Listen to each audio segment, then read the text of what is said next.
Hey, how's it going, guys? Happy homebrew weekday.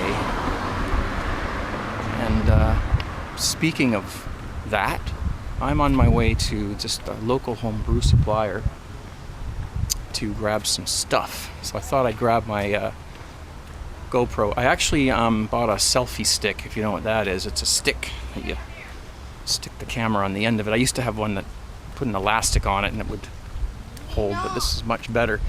This way I can vlog like this and not have to worry about the camera falling off the stick. But yeah, I'm just on my way there. So I thought while I was here, we're going to go back to the dungeon in just a few minutes. I just wanted to give you guys a little update on stuff, since we've got a beautiful, put your gravels on and everything here. Move away from your screens, don't get sick. Some people have a hard time with this, I don't know why. I don't know what they do when they drive a car. But the reason for this trip out here, and I'm almost there actually, it's only 3 blocks away, this place. Complete Home Brewing. I don't know if I can take the camera in. I don't want to do that because he may be in the middle of a customer or something. I don't want to just burst in there with a camera, but I want to get some quick beers on because I got some recording and some stuff going on in my dungeon that I'm going to be busy with. So I need some home brew and I need it quick. It's actually a really beautiful day out. It's what are we on? September 14th or something like that. There, swing that around. There we go. Just gonna head in here and get some stuff and we'll be right back. There we go. Yeah, he had a ton of customers in there. He's busy, which is good. Good stuff. People making their wine for cheap. Oh yeah, it's what a beautiful thing to be able to do is make your own beer and wine. I got a batch of wine going right now, which you will see in a few minutes when we get home. So I picked up a Cooper's IPA. That's going to be my quick brew for this week, so I can get on with what I'm working on, which is what I kind of showed. Oh, by the way, I do apologize for not getting a homebrew, or not getting a video out last week. I ran out of time, and then by the time it came Friday, I just thought, oh, you know what, I'll just skip it for this week. I don't normally do that. Usually I put something out. But anyway, I've got an extended version for you this week, so stay tuned. Because I got more than just brewing beer to talk about this week. I got a couple other neat gadgets to show you as well, and then sort of fill you in on what's coming up in my life and what's going on in the dungeon. Okay, so I'm going to cut this and get home. I'm going to pour myself a nice cold home brew, and then we're gonna talk. We're gonna brew some beer, and we're gonna talk about some other homebrew stuff. Doesn't necessarily have to be homebrew beer. It could be homebrew anything, music, whatever. So we'll see you back at the dungeon. Cheers.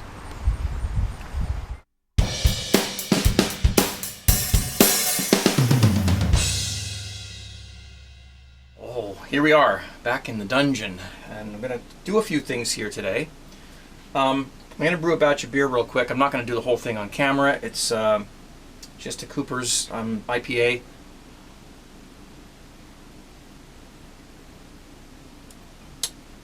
Oh, home brew.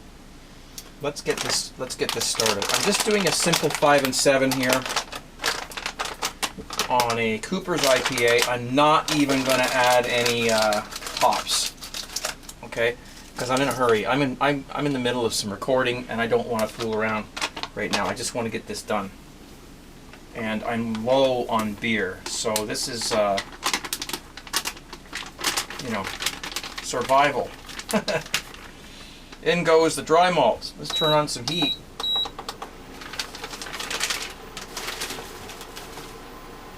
Let's see. The can of Cooper's. I took most of the label off and put some hot water over here. Boom. So easy, and I love it. I love this because it's fast. I can get this done in 20 minutes, and I can move on to what I really want to be doing, and that is some other stuff that I've been doing for the past couple weeks. So, priorities are what they are. We got to get this on so that we've got beer next week, or 2 weeks from now, whatever it happens to be. Let's see. Yes. Let that get warm. Okay. I'm going to put in some dextrose. I'm going to do a 5 and 7. I've pre-measured my little measuring thing here. It's going to look like a lot, but it's not really. Well, it kind of is. Some people might say it is, but I don't think so. Works for me, guys. So let's just dump some of that in there. It's 700 grams. Oh shit. Oh, sorry. I don't think you're supposed to swear on YouTube anymore. I think they delete stuff. I don't know. Anyway, okay. We're not going to put that in until this is dissolved. And I'm just going to throw this together real quick. These things, they go in, I get up to about 180 degrees Fahrenheit. I stop the heat, I put the lid on, I let it sit for 15 minutes to sanitize it, and then I just dump everything in my bucket and I've brewed beer. It's as simple as that. It takes a very short time.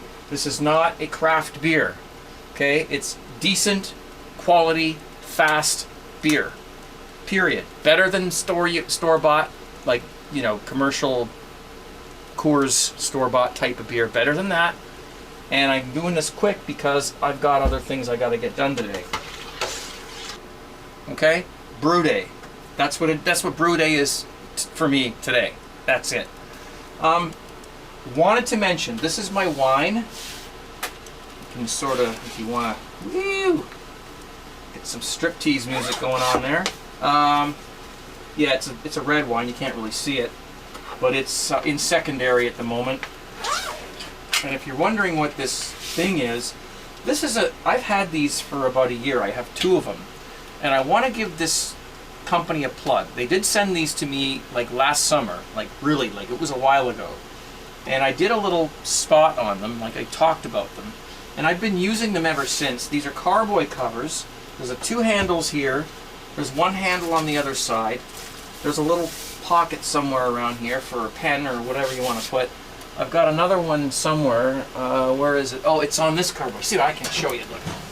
Bring this one down. I didn't even realize I had an empty carboy. Look. It's really cool. Carboy.net is the website. Go check it out. Go check it out. I'm not being paid for this. I just think that this is a great idea.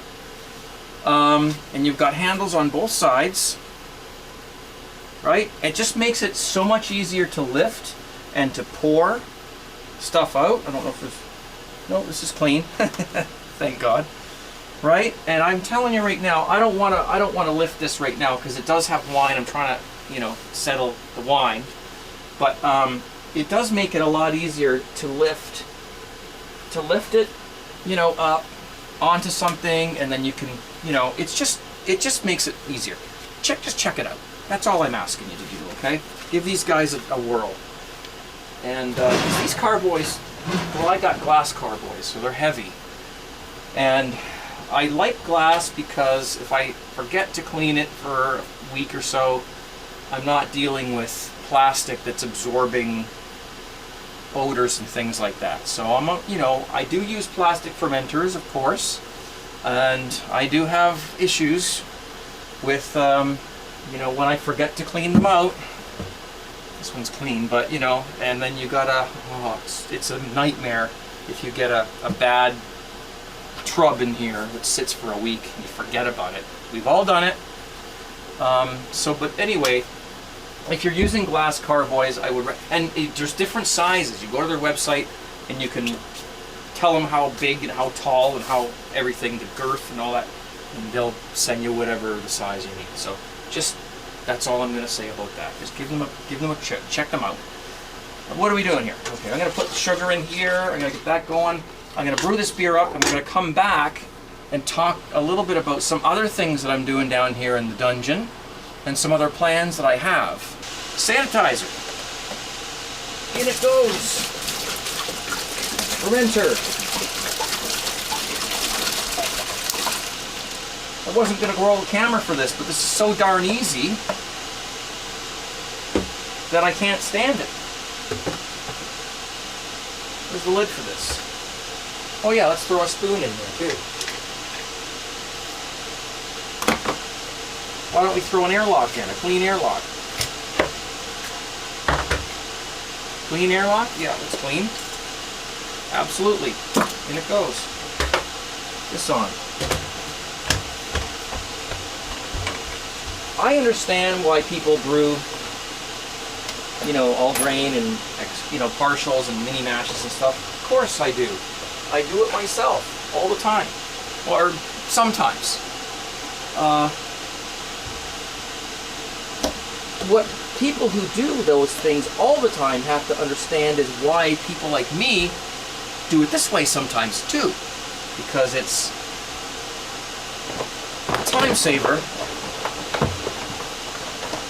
And I'm not going to go to the beer store tomorrow or next week or whenever it happens to be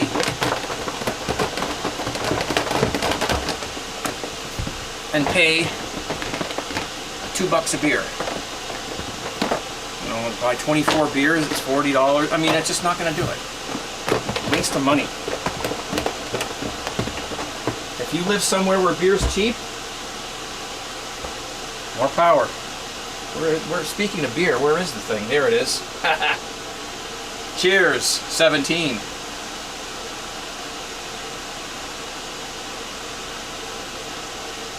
Oh, it gets the job done.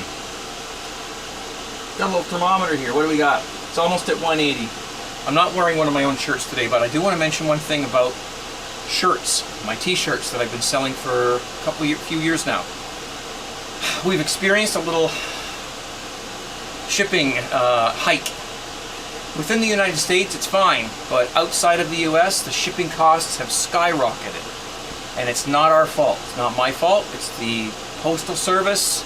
I apologize for all of you who live outside of North America who want to buy a shirt.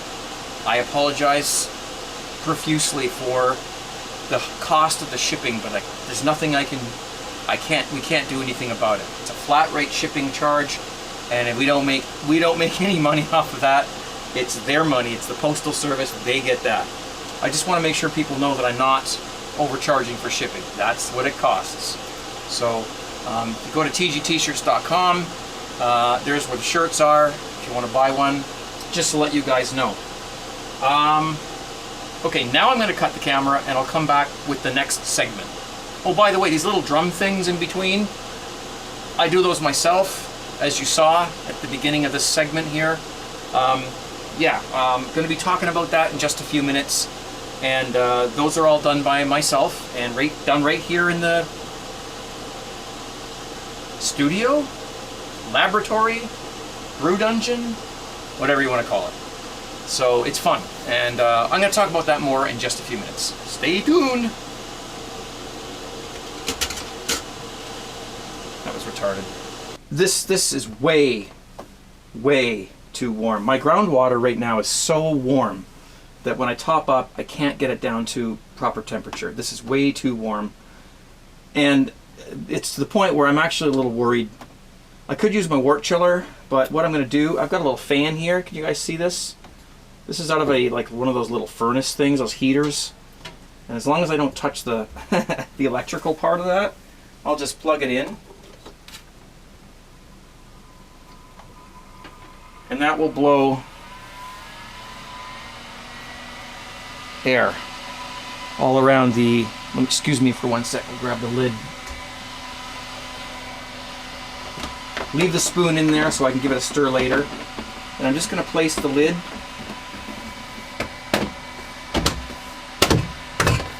like that.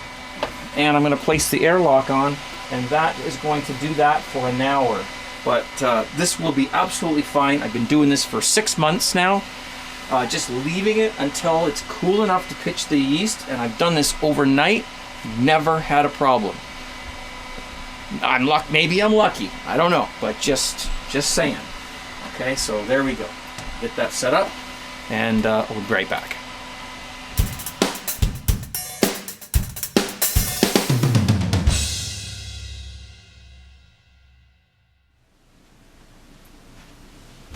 Okay, there we go. That's all done. Took me very little time. And I talk about this all the time. It's either that or go spend a lot of money on beer. So you decide. I know what my decision has been for the last 25 years. So there you have it. Of course I do all grain and all that other stuff too. It's a great thing to do, but you know what I mean? Like, it's too expensive to buy beer here at all. Never mind once in a while. So forget it. Make it, and that's the way it is. Cheers.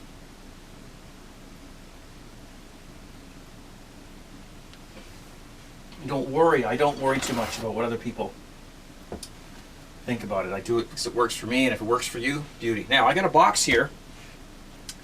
We've talked about home brew so far, and this video might be a little longer than usual, and that's because I have a bit of a extra part of it, because I ripped you guys off last week and didn't post one. So, and that's partially because I was so busy with what you're about to see. And by the way, I usually ride my bicycle to the brew shop to get my brew stuff. And there's my bicycle there. I know, you can laugh all you want. This thing is the best bicycle I've ever owned. It's got a little rack on the back so I can put stuff on. I got a little basket on there and put stuff there and carry things home, groceries, beer supplies, what have you.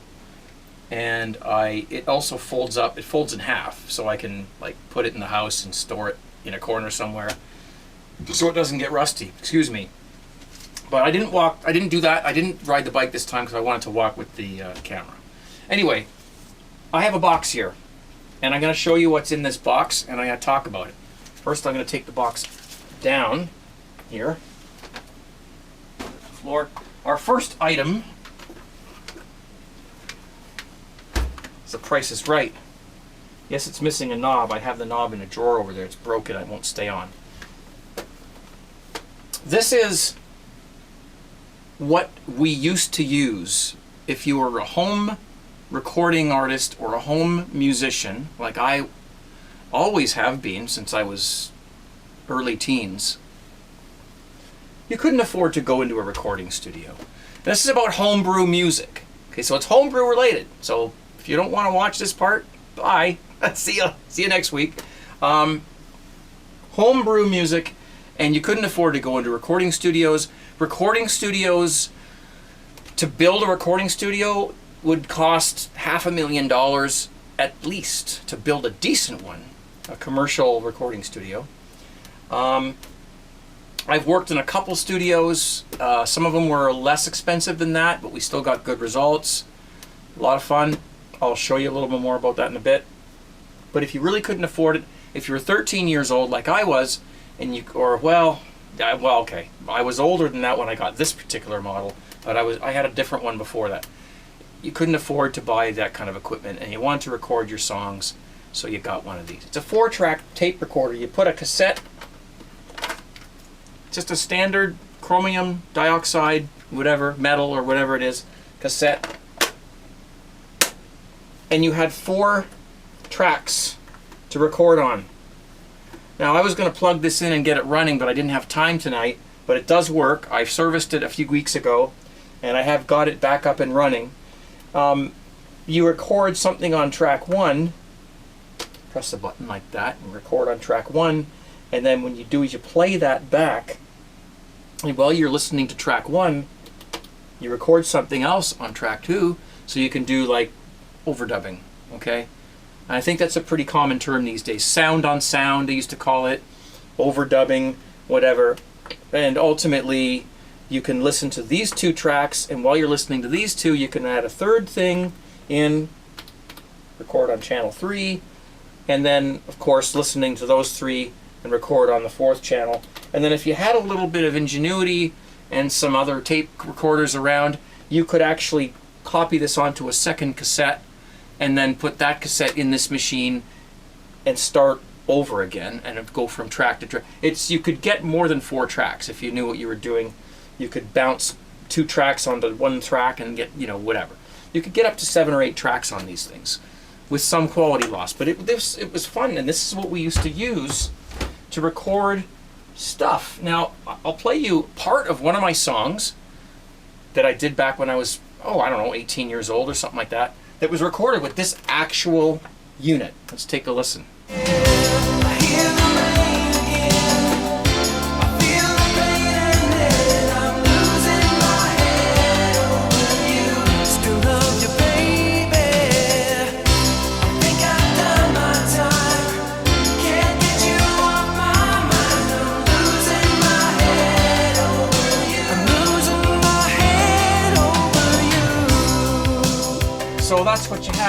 you also didn't have a lot of microphones because you couldn't afford them, and you didn't have a lot of space, and you didn't have the proper acoustics and everything else. So how did we record the drums on these old 4-track songs? Well, move that over there. Out comes the drum machine. This little computerized gadget, and again, I was going to hook it up. I might do that someday if you guys want me to, and we'll show you what all this sounds like. Maybe we'll do a little recording one day using all this old vintage equipment and see what the hell happens.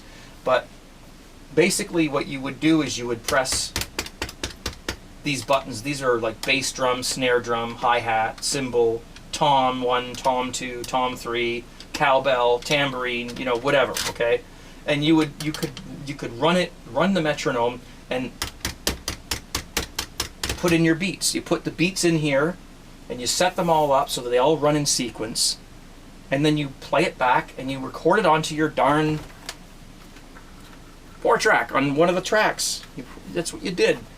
And then when you were finished with that, or you could use this drum machine here. Here's another one. Hell, I'm going to have a hell of a time cleaning all this crap up now. There's a Yamaha one. This is another. Here's all the drum pads, all the different sounds that you get.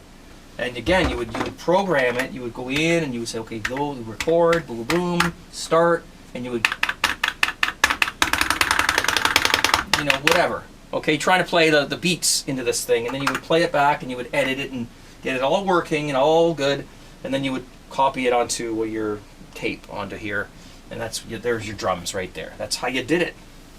Okay, and then you would overdub a keyboard part. Well, I don't have my keyboard that I used back then with me at the moment. It's over on the other side, but you got one of these, you hooked it up, and you record your piano, your strings, or whatever. And of course, if you had a guitar, you would record this homegrown, homebrewed tunes. And again, they sounded kind of like this. Just one touch, just one day, yeah. And I somehow knew our hearts would find a way, yeah. Just one touch. So, along with those things, you might have like a mixer, you might have other things, you might have other keyboards, couple of guitars or something, whatever, bass, I don't know. You get some guys in from your class who play the guitar, you get them in, you bring them in, you do your, you know, all that stuff. You'd spend literally hundreds of dollars, if not more, on all this really low budget equipment. And if you knew what you were doing, you could get some pretty good results. But unfortunately, what you used to have to do is, once you did that, the only way to get it to sound commercially viable is to go into a big recording studio and lay it down properly. The problem with that is that a lot of times, especially when you're on a budget, the engineer didn't know what he was doing, or he didn't know your music, he didn't know you, he didn't know what you wanted out of your music, and so he did what he thought was right, and you walked out and you came home and you were disappointed. 9 times out of 10, that's what happened. That's what happened to me. That's what happens to a lot of people who go into studios just to lay down some song they've done, and they come out and it's like, well, it's not what I thought it was going to be. The engineer had different ideas than I did, that, you know, kind of thing. And so it was very expensive, and it was very disappointing a lot of times. One of the reasons why I really got discouraged in music is because I just was never happy with the sound that I got out of these big studios. So I ended up working in a 8-track recording studio, and I used one of these machines, and I'll give you a little sample of what I recorded on this machine here. This was recorded on this exact model tape machine. Together we can light the light to make it through this lonely night. Together we can touch. If you were fortunate enough, like I was, to be able to work in a small studio like that, you could put together some pretty decent sounding tracks, and you could spend all the time you wanted and get it all sounding the way you liked it. Except you lose your beer once in a while, and then that gets to be a little bit of a... There it is. I actually never drank beer when I was recording in studios back then. So smoked cigarettes though. Ugh.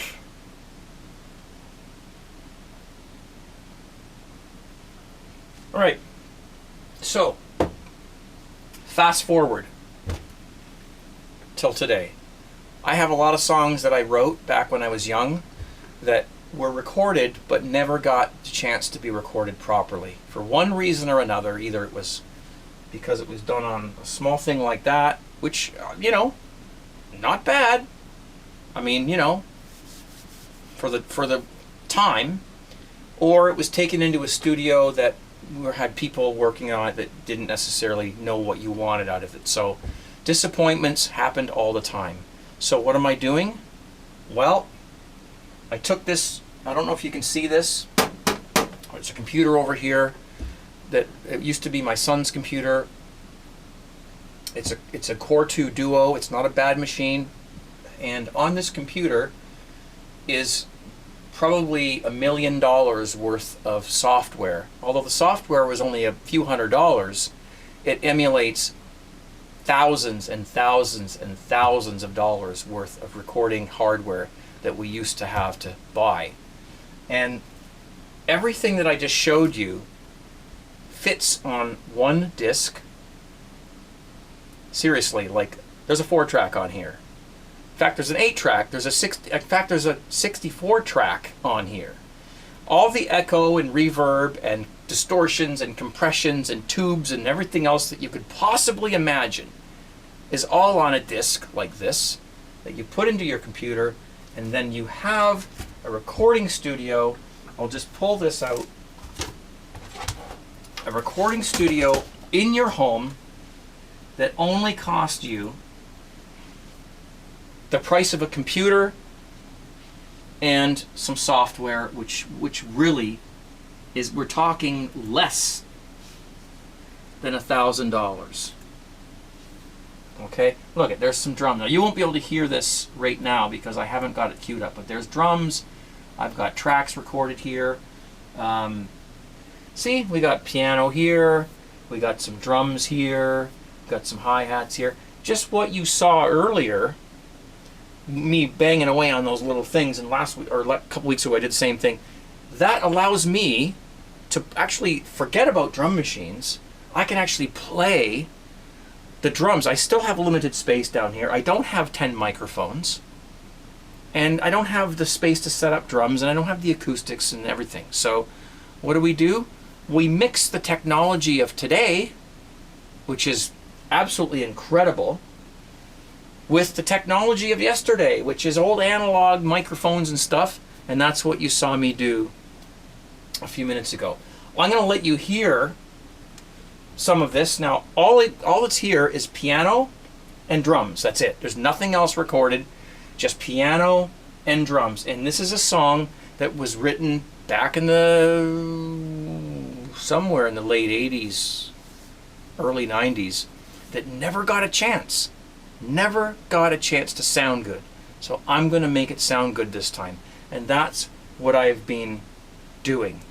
Okay? So you can't hear this. I'm not going to pretend to play this back and, make you hear. I'm going to play you a clip that I recorded earlier that is rendered from this, just to show you what you can do with a pair of hi-hats and some little pads, make it sound like real drums.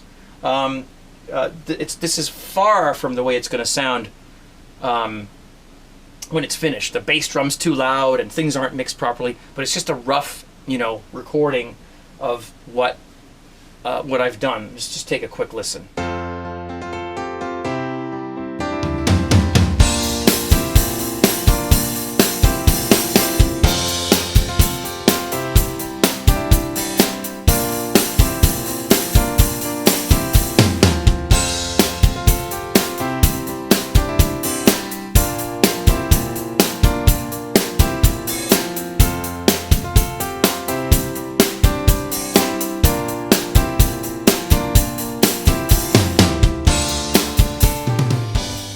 see, I was able to do that right here, sitting right here with this computer, with the drum pads and the hi-hats that you saw earlier, and it sounds, it's getting close to sounding like real instruments. It really is. And once I'm finished with it, I got a guitar player who's going to play guitar on this, and we're going to do bass. Of course, there's vocals and whatever else I decide to put in there, and it can all be done on a computer and, you know, from a software disk like that. And it's just incredible, the technology. Boy, if I had this when I was a teenager, wow, you know. So that's a little bit of insight into what I'm up to, what I'm doing down here. This is a dungeon. This is what I've called it the Brew Dungeon, but it's really Craig's Dungeon. I mean, I spend a lot of time down here. I play vinyl down here. I do my broadcasts from down here. I brew here. I record here. I watch YouTube here. I create. I relax. Sometimes I even sleep down here. It's the dungeon. And what I'm getting at is, you know, I was thinking about starting a separate video series called Craig's Dungeon. And if you guys think that that's something that you'd like to see, because you just saw an example of what it would be like. Let's suppose I have a pair of headphones that are broken, and I'm going to fix them. I'm going to take them apart and solder the wire back on or whatever. Would you guys like to see how that's done? Would you like to see more of what goes on down here with me just puttering around, filming stuff, broadcasting, fixing things, brewing, recording, just puttering around with whatever the hell goes on down here? I would be interested in starting a new series called Craig's Dungeon. And it might not be every week, but it certainly could be once in a while. And if you're interested in that, please post a comment down below. And certainly I would love to do that. Because, you know, I can talk about beer all day long. But ultimately, there's more to life. And of course, I'm always going to be drinking a beer while I'm doing my Craig's Dungeon series. In the meantime, I'm going to turn on that fan back there to get that cooled down so I can pitch my yeast. And I'm going to continue, after this video is edited and rendered, to do some more recording. Thank you for your support, guys, and thank you for joining along and coming along for the ride here in the dungeon. And I will see you very, very, very, very soon. Take care. 17. Cheers.